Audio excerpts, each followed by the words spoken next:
மாண்புமிகு அமைச்சர் பெருமக்களே, சட்டமன்ற உறுப்பினர்களே,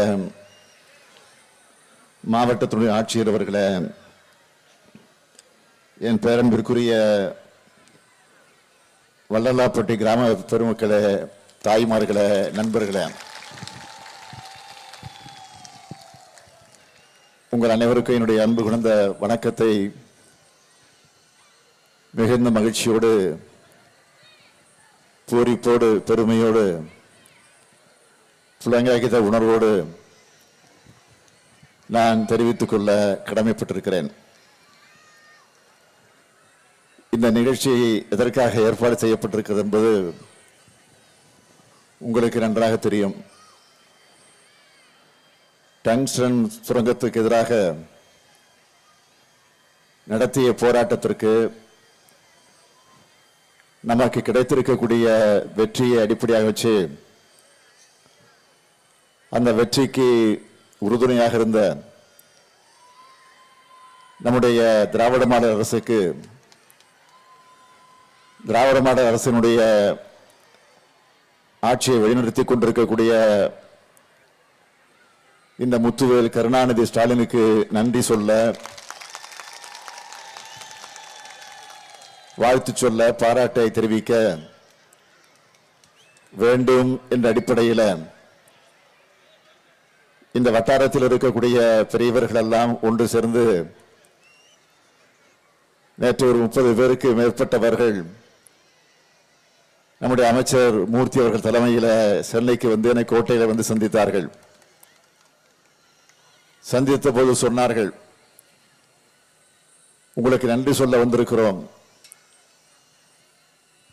நீங்கள் சட்டமன்றத்தில் தீர்மானம் கொண்டு வந்து நிறைவேற்றிய காரணத்தால் தான், அதன் மூலமாக அழுத்தம் தந்த காரணத்தால் தான் இந்த வெற்றி நமக்கு கிடைத்திருக்கிறது. ஆக உங்களுக்கு நன்றி சொல்வது மட்டுமல்ல, நீங்கள் உடனடியாக ஒரு தேதி தர வேண்டும். அந்த தேதியை பயன்படுத்தி நாங்கள் உங்களுக்கு பாராட்டு விழா நடத்த போகிறோம் என்று சொன்னார்கள். எனக்கு எதற்கு பாராட்டு விழா, அது என்னுடைய கடமை என்று நான் சொன்னேன். இல்லை இல்லை, நீங்கள் வந்தே தீர வேண்டும் என்று என்னிடத்தில் கட்டாயப்படுத்தினார்கள், அன்பு கட்டளையிட்டார்கள். அவருடைய அன்பு கட்டளையை நான் ஏற்றுக்கொண்டு இங்கே வந்திருக்கிறேன்.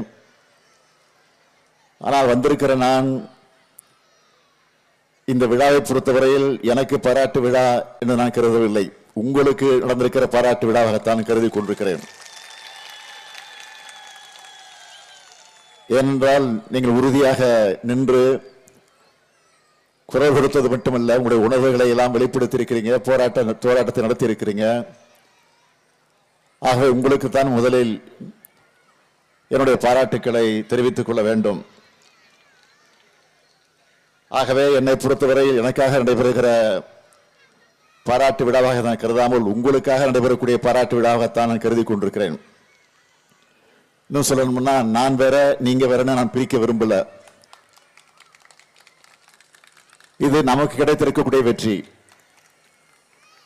ஆக ஒன்றிய பாஜக அரசை பொறுத்த வரைக்கும் டங்ஸ்டன் சுரங்கத்தை கொண்டு வர வேண்டும் என்று திட்டமிட்டார்கள்.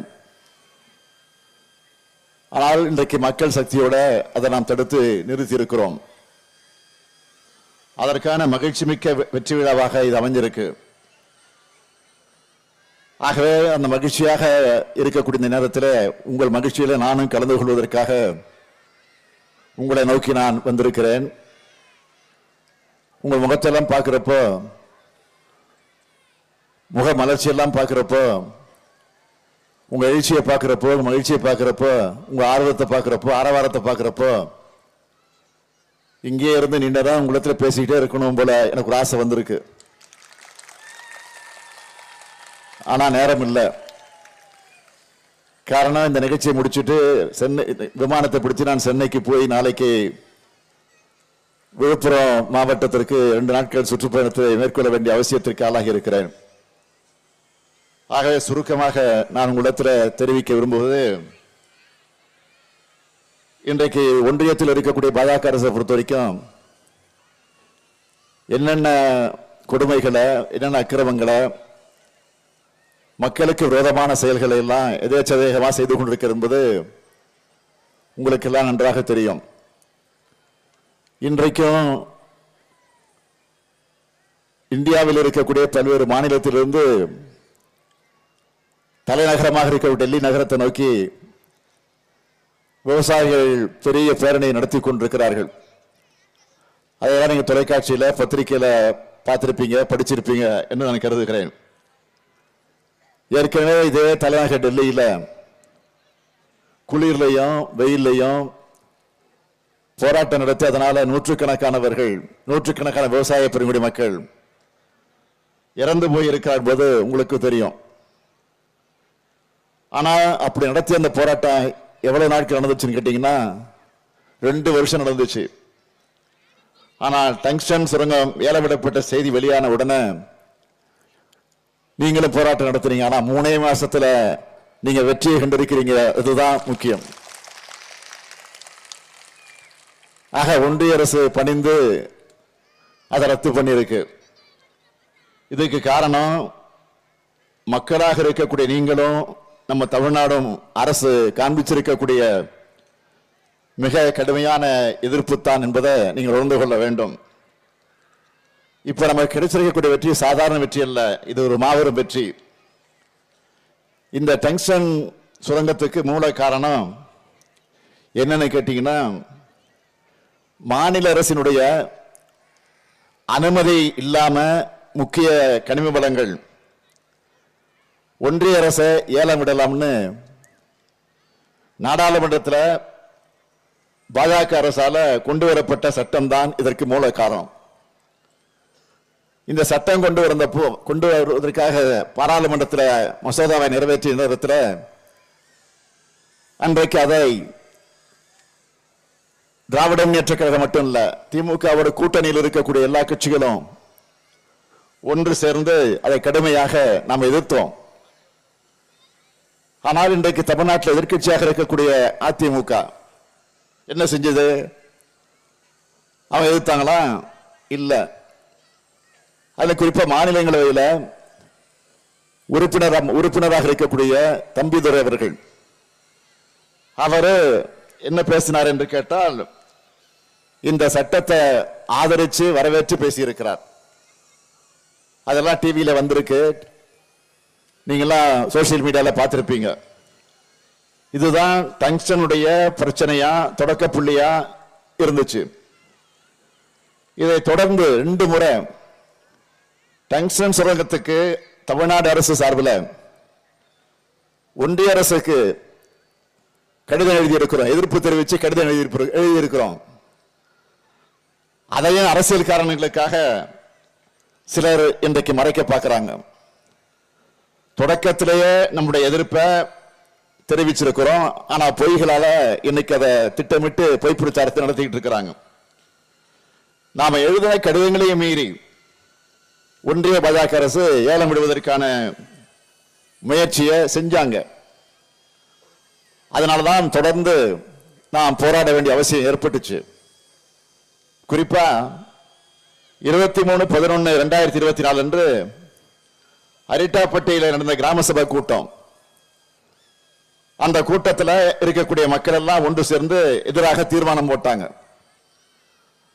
அப்ப பத்திரப்பதினுடைய அமைச்சராக, நம்முடைய வணிக வரித்துறை அமைச்சராக இருக்கக்கூடிய மூர்த்தி அவர்கள் அதில் கலந்து கொண்டிருக்கிறார்கள். இந்த திட்டத்தை அமைக்க முயற்சி செஞ்சா நிச்சயமா நம்முடைய முதலமைச்சர் அதற்கு அனுமதி தரமாட்டார் என்பதை தெளிவாக எடுத்து சொல்லி இருக்கிறார்.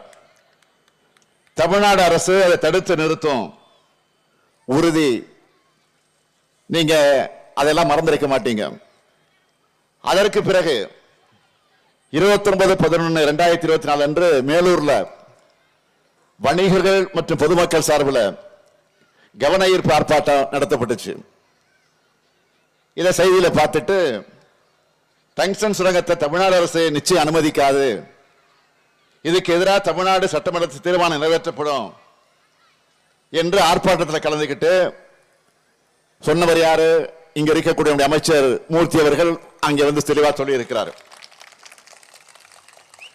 இந்த செய்தியெல்லாம் அப்பப்ப இடத்துல தொலைபேசியில பேசிட்டு அதையெல்லாம் தொடர்ந்து இந்த கருத்துக்களை, இந்த உணர்வுகளை எல்லாம் தமிழ்நாடு என்ன நிலையில் இருக்கு, முதலமைச்சர் என்ன உணர்வோடு இருக்கிறார் என்பதெல்லாம் தெளிவாக எடுத்து சொல்லி இருக்கிறார். காலையில இந்த ஆர்ப்பாட்டம் நடந்துச்சு. அன்று மதியமே பிரதமர்களுக்கு அவசர கடிதம் நானே எழுதியிருக்கிறேன். இந்த திட்டத்தை உடனடியாக ரத்து செய்யணும் என்று கோரிக்கை வச்சு நானே கடிதம் எழுதியிருக்கிறேன். அன்றைய தினம் மாலையில் நம்முடைய மதுரை மாவட்டத்தினுடைய ஆட்சித்தலைவர் அவர்கள் முன்னிலையில் அனைத்து வணிகர்கள் அமைப்புகள், பொதுமக்கள் கலந்து கொண்ட கூட்டம் நடத்தப்பட்டுச்சு. அதிலேயே அரசின் சார்பில் அமைச்சர் மூர்த்தி அவர்கள் கலந்து கொண்டு விளக்கி இருக்கிறார்.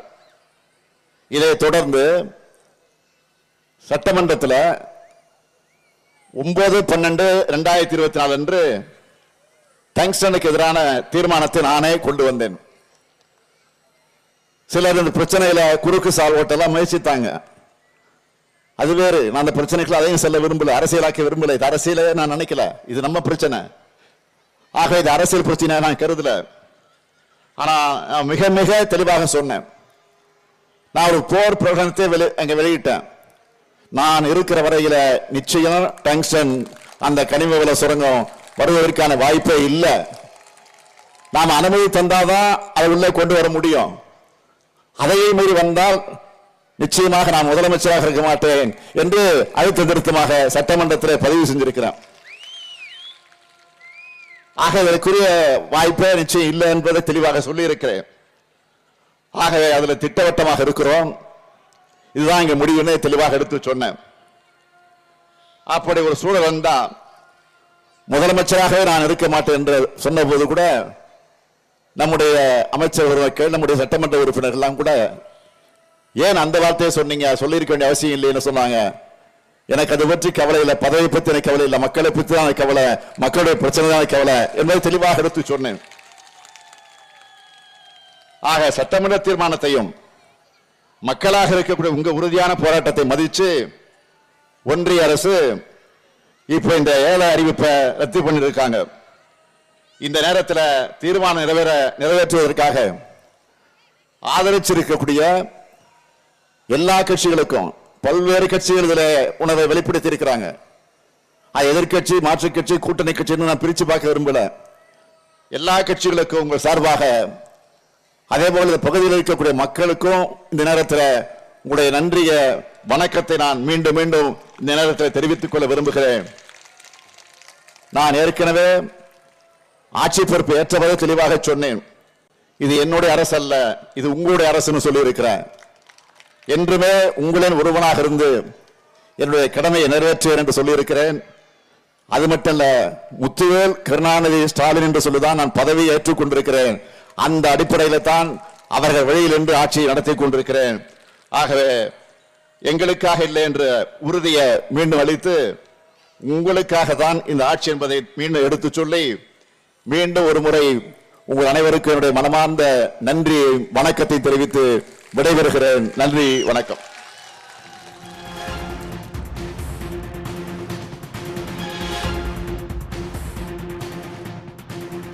டங்ஸ்டன் சுரங்க ரத்து என்பது சாதாரண வெற்றி அல்ல, மிகப்பெரிய வெற்றி என்று முதலமைச்சர் குறிப்பிட்டிருந்தார்.